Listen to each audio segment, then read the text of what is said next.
안녕하세요. 남편과 이혼 후 하루하루 즐거운 인생을 살아가고 있는 30대 여성입니다. 원래는 가게도 쉬는 날이고 해서 친구랑 만나려고 했는데 친구가 갑자기 일이 생겼다고 하더라고요.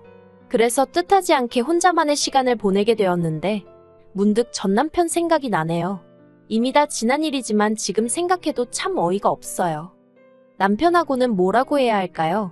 사회생활을 하면서 알게 된 사이예요.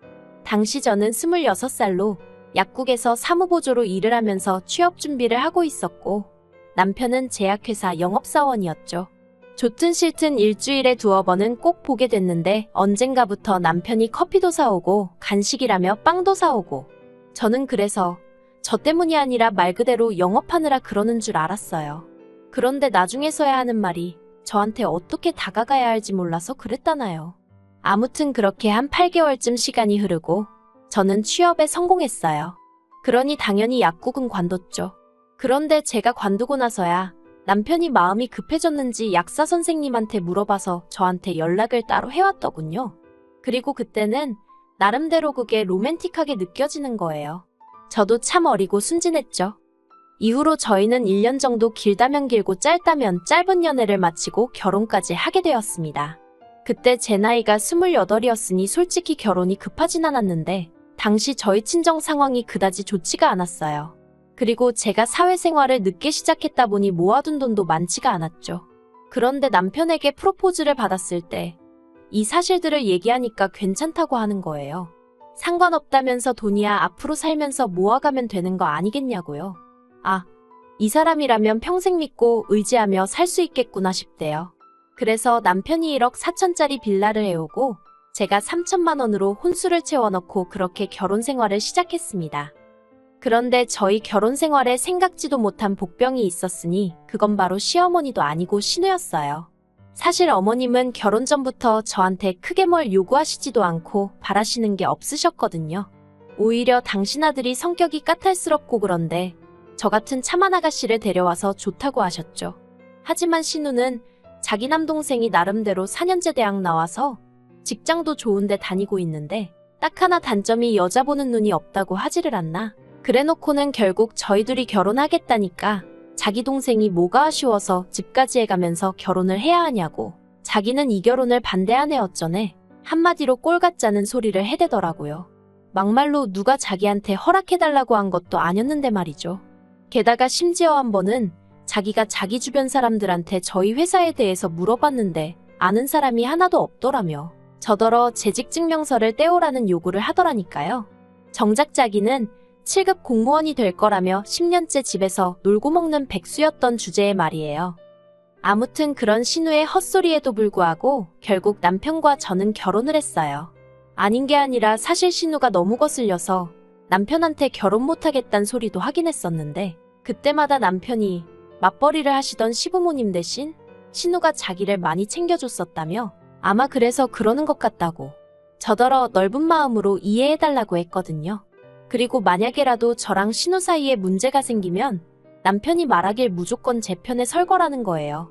그래서 그냥 그래 신우가 남편을 어지간히 아끼는가 보다 생각하고 어떻게든 이해해보려고 했죠. 그런데 신우는 니들이 기어이 결혼을 하느냐며 괘씸하네 어쩌네. 어휴, 솔직히 정말 꼴같잖다는 생각밖에 안 들었는데 신우가 저보다 12살 그러니까 띠동갑이었거든요. 그러니 차마 꼴같잖다고 대놓고 말을 할 수도 없고 그래서 그냥 속으로 그래 노처녀 히스테리 부리냐 실컷 부려라 하고 말았네요.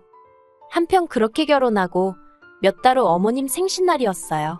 저희 집에서 생신상을 차려드리려고 시부모님하고 신우하고 전부 다 저희 집으로 오시라 했죠. 미역국 불고기 그리고 잡채 정도는 제가 직접 했는데 하다 보니까 시간은 부족하고 그나마 옆에 있는 남편은 별 도움이 안 되고 그래서 나머지는 배달시켰어요. 그런데 신우가 제가 차린 상을 보더니 어떻게 며느리가 시어머니 생일상에 배달음식을 올리냐며 난리를 치는 거예요. 그래서 제가 이거는 제가 한 거고 나머지는 시간이 없었다 하니까 그러면 전날 미리 만들어놨어야지 하며 호통을 치대요. 어이가 없었죠. 자기야 백수니까 시간이 남아도는지 몰라도 저는 전날엔 야근까지 하고 정신이 하나도 없었는걸요. 그리고 저한테 시어머니 생신이기 전에 자기한텐 낳아준 어머니 생신인데 솔직히 할 말이 없어서가 아니라 더는 말을 섞기가 싫어서 알겠다고 죄송하다 하고 더는 말을 안 했어요. 그리고 얼마 후 시부모님과 신우가 이제 슬슬 가봐야겠다며 자리를 일어나대요. 저랑 남편은 배웅할 준비를 했고요. 그런데 갑자기 신우가 자기 팔찌가 없어졌다며 난린 거예요. 그러더니 화장실로 막 뛰어갔는데 거기도 없다면서 또 난리를 치대요. 저는 솔직히 신우가 팔찌를 하고 왔는지 기억도 안 나는 상황이었고요. 그런데 신우가 자기 화장실 갔다 오고 나서 제가 다녀오지 않았냐 하더니 저더러 빨리 내놓으랍니다. 어이가 없어서 뭘 빨리 내놓냐고 뭔지도 모른다고 했어요. 그랬더니 신우가 진짜 그러는 거 아니라면서 지금 돌려주면 자기가 문제 삼지 않겠지만 자기가 뒤져서 찾으면 경찰에 신고할 거래요. 가족이라고 안 봐줄 거랍니다. 이때는 어이가 없는 걸 넘어서 정말 미치고 팔짝 뛰겠더라고요. 그래서 저도 신우더러 집 다 뒤져서 안 나오면 나도 가만히 안 있을 거라고 했어요. 그랬더니 신우가 저더러 뻔뻔하다대요. 그런데 그때 아버님이 주머니에서 주섬주섬 뭘 꺼내시더니 혹시 이거냐 하셨습니다. 팔찌였어요. 아버님 말씀이 신우가 먼저 걸어가면서 떨어뜨리길래 이따 준다고 주우셔놓고 깜빡하셨다면서. 그리고는 아버님이 신우더러 얼른 저한테 사과하라 하시니까 신우가 하는 말이 가관이었습니다. 저희 친정 형편이 어렵다고 했던 게 기억이 나서 순간 오해를 했다나요? 이건 또 무슨 개소린가 싶은 게 한마디로 제가 가난하니까 남의 물건에 손을 댔을 거라고 생각했다는 거잖아요. 그래서 신우더러 말 그따위로 하지 말라고 했어요. 그러자 여지껏 가만히 계시던 어머님이 아무리 그래도 신우가 윗사람인데 저더러 말을 함부로 한다며 저부터 먼저 신우한테 사과를 하라대요. 팔은 안으로 굽는다더니. 그래서 그 일로 제 딴에는 정말 잘해보려고 만든 자리였는데 신우하고는 물론이고 시부모님과도 사이가 틀어졌어요.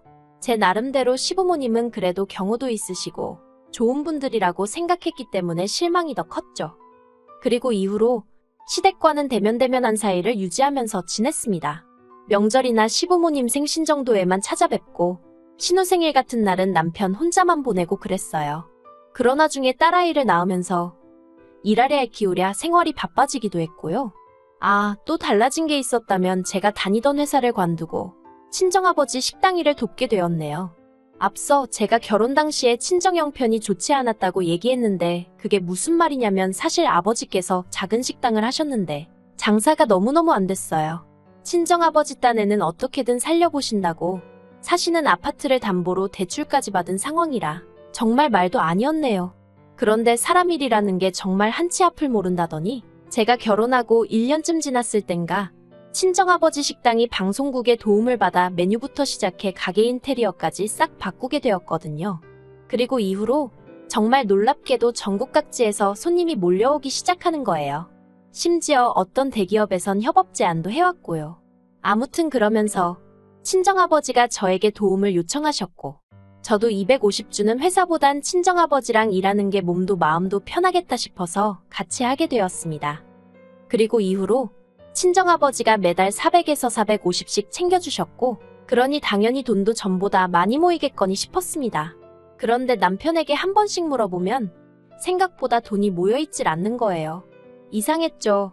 아무리 제가 수학을 잘 못해도 그 정도 머리는 돌아가는데 안 되겠다 싶어서 남편한테 재정 상황 좀 전부 다 오픈을 해보라고 했어요. 이때만 해도 경제권이 남편에게 있었거든요. 그런데 남편이 그냥 무턱대고 걱정할 거 없다. 자기가 다 알아서 관리하고 있다 하며 얼렁뚱땅 넘어가려고 하는 게 여자의 촉이라고 해야 할지 딱 뭔가 있다는 감이 오대요. 그래서 이제 남편하고 말 그대로 대판 싸웠습니다. 까라고 왜 못 가냐고 혹시 도박했냐 아니면 여자 생겼냐. 그러자 남편이 한다는 말이 실은 신우에게 돈을 좀 빌려줬답니다. 정말 그 말을 듣는 순간 화가 머리끝까지 올라오더라고요. 내가 신우를 얼마나 싫어하는지 알면서 어떻게 나랑 상의도 없이 신우한테 돈을 빌려줬나 싶은 게 배신감까지 느껴졌달까요? 금액도 한두 푼도 아니고 자그만치 2천이었어요. 아니, 백수신우 뭘 믿고 2천이나 빌려줬냐고 제가 악을 썼습니다. 마음 같아선 진짜 애아빠만 아니면 머리털을 다 잡아 뜯어놓고 싶은 심정이었죠. 나는 아침부터 밤까지 불 앞에서 땀 뻘뻘 흘려가며 음식하고 손님들 앞에서 속도 없는 모마냥 헤헤거려가며 장사해서 벌어오는 돈인데 그걸 상의도 없이 신우한테 빌려줬다는 게 생각할수록 괘씸하고 분하대요. 그래서 남편더러 당장 2천 받아오라고. 안 그러면 이혼이라고 했어요. 그랬더니 남편이 신우가 공무원 시험 합격만 하면 대출을 받아서라도 주겠다 했다며 저더러 좀 기다려주자는데 막말로 10년 동안 못 붙은 공무원 시험을 이번엔 붙는다는 게 말이 되나요? 제가 남편더러 다 필요 없다고 당장 2천 받아오라 했습니다. 그러자 남편이 어떻게 그러냐면서 악을 썼다가 안 되겠다 싶으니까 사정을 했다가 그리고 결국 한 일주일 만에 이게 최선이었다면서 600만 원 받아오대요. 그리고 그 일을 계기로 저는 남편에 대한 신뢰감을 완전히 상실하게 되었고 경제권도 뺏어왔습니다. 사실 남편이 경제권을 가지고 있던 건 결혼할 때 남편이 저보다 많이 해온 것도 있었고 월급도 비록 몇십만 원이었지만 저보다 많이 벌어왔기 때문이었는데 따지고 보면 자기가 하자고든 결혼이었고 집도 자기 명인데 저랑 무슨 상관인가 싶고 월급도 이제 제가 남편보다 훨씬 많은 상황이었으니 남편도 뭐라 반박을 못하고 순순히 내놓았죠. 그리고 그때부터 돈 관리도 각자 하기 시작했네요. 그런데 작년 이맘때쯤 저와 남편이 이혼을 하게 된 결정적인 사건이 벌어졌습니다. 그건 바로 신우의 연애 때문이었어요. 아니, 작년 봄이었나. 언젠가부터 신우가 혼자 콧노래를 부르고 아주 그냥 꼴값을 떨더라고요. 그리고는 뭐 한다는 말이 요새는 연하남을 만나는 여자가 진짜 승자라느니 어떻다느니. 그래서 저는 속으로 연하남이고 나발이고 시집이나 가라 생각했는데 알고 보니까 저랑 동갑인 신우랑은 띠동갑인 남자친구가 생겼다는 거예요. 황당하고 어떤 미친 엑스인가 싶고 이건 뭐 부러운 게 아니라 말 그대로 진짜 기도 안 찼어요. 그래서 제가 남편더러 어디서 사기꾼한테 속은 거 아니냐니까 남편이 저더러 심보가 왜 그렇게 고약하냐면서 핀잔을 주대요. 하지만 세상 사는 게 무슨 드라마도 아니고 제가 신우를 싫어해서 더 그렇게 느꼈을 수도 있지만 아무리 생각해도 납득이 안 되더라고요. 신우 말로는 키 183에 사업하는 남자라는데 그렇게 잘난 남자가 왜 12살이나 많은 백수 신우를. 하지만 이런 얘기를 할 때마다 남편은 제가 신우를 질투한다는 둥, 자격지심이라는 둥. 그래서 제가 남편더러 신우더러 조심하라 하라고 그리고 그 말을 마지막으로 더는 이러쿵저러쿵 말을 안 했네요. 그런데 아니나 다를까 그 얘기 나오고 2달이나 지났나? 신우가 남편한테 연락을 해왔답니다. 자기 남자친구 그러니까 신우가 사귄다는 연하남 사업자금에 뭐 문제가 생겨서 계좌가 동결이 됐다나 어쨌다나 하며 급하게 1억이 필요한데 그 돈을 좀 해달라고 하더래요. 그리고 멍청한 저희 남편이 그 말을 그대로 믿고는 저한테 빨리 1억 좀 만들어 달라는데 미쳤나 싶더라고요. 일단 1억이 있지도 않았고 아니 신우랑 결혼을 한 것도 아닌데 그걸 왜 우리가 도와주냐고 안 된다 했죠. 그랬더니 남편이 이번 일만 해결되면 둘이 결혼한다고 하더라며 자기 누나가 드디어 운명의 반쪽을 만났다고 저렇게 좋아하는데 어떻게 한 가족이 돼서는 모른 척 하느냐고 우리가 도와주자며 계속 고집을 부리는 게 아니겠어요? 보다 못한 제가 냄새가 난다고 사기라고 무슨 사업체가 뭘 했길래 자금이 동결이 되고 1억 같은 소리 한다고 이러쿵저러쿵 설명하기도 귀찮았지만 구구절절 설명하며 안 된다고 했어요. 하지만 남편도 뭐에 눈이 돌아간 건지 갑자기 난데없이 자기는 결혼할 때 집 해왔는데 저더러 너는 뭐 해왔냐면서 그때 못 해온 거 지금 돈으로 달랍니다. 참나 무슨 이런 인간이 다 있나 싶대요. 그래서 그렇게 못하겠다니까 그럼 저희 친정 부모님한테 자기가 직접 얘기를 해야겠다는 거예요. 그리고 그 소리까지 들으니 이 인간이 미쳐도 단단히 미쳤구나 싶은 게 그래서 제가 그렇게 하기만 해보라고 그랬다간 이혼이라니까.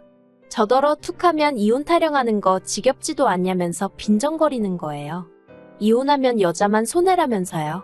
아, 정말 안 되겠구나. 그래서 제가 정말 구제불능이구나 하고는 이혼하자 했습니다. 정말 내 손엔지 한 번 두고 보자고요. 그리고 신우한테 고맙다고 해야 할지.